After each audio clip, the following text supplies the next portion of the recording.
Now, CNN's Anderson Cooper on assignment for 60 Minutes.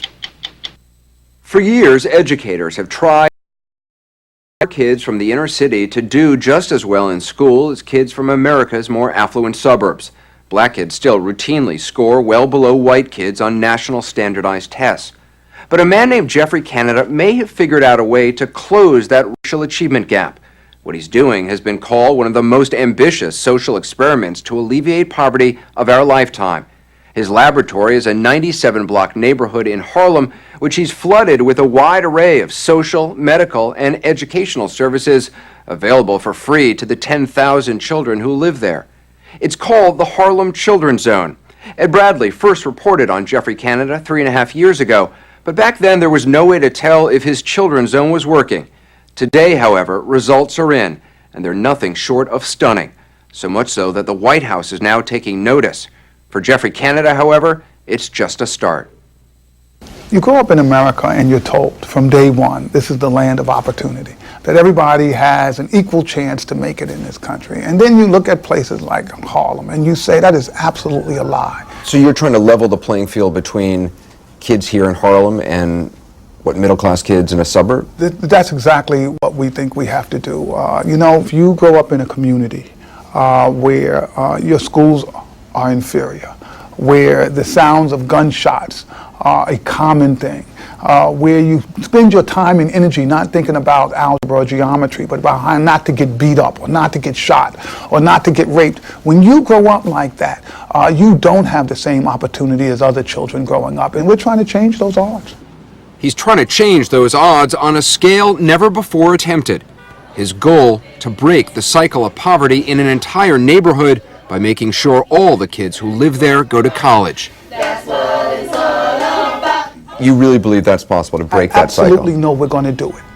Canada remembers well what it was like to be a kid in the inner city. We couldn't afford. He grew up not far from Harlem in another tough New York neighborhood, the South Bronx.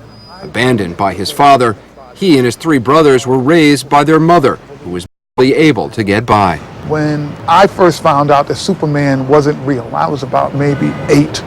And I was talking to my mother about it, and she was like, no, there's no Superman. And I started crying. And the chaos, the violence, the danger, no hero was coming. Canada got lucky, however. As a teenager, his grandparents moved to the suburbs, and he went with them. He got into Bowdoin College and then the Harvard School of Education. Good morning, boys and girls.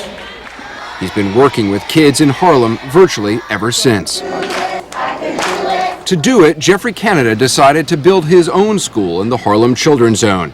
Right now, there's some 1,200 kids enrolled from kindergarten to the 10th grade. It'll eventually expand all the way through the 12th grade.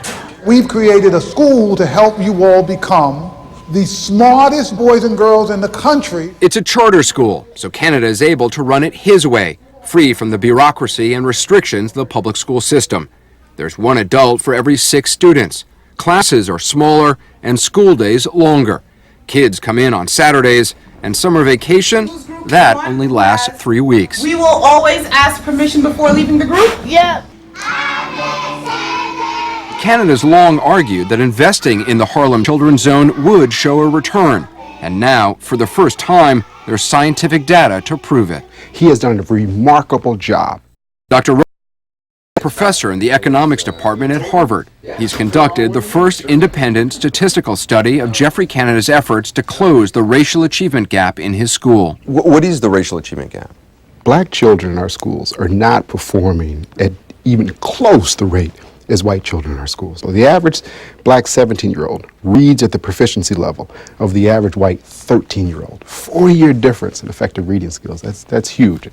But when Dr. Fryer analyzed 4 years' worth of Promise Academy test scores, he discovered something remarkable. At the elementary school level, he closed the achievement gap in both subjects, math and reading. Actually eliminating the gap in elementary school. We never say anything like that. Absolutely eliminating the gap. The gap is gone, and that is absolutely incredible.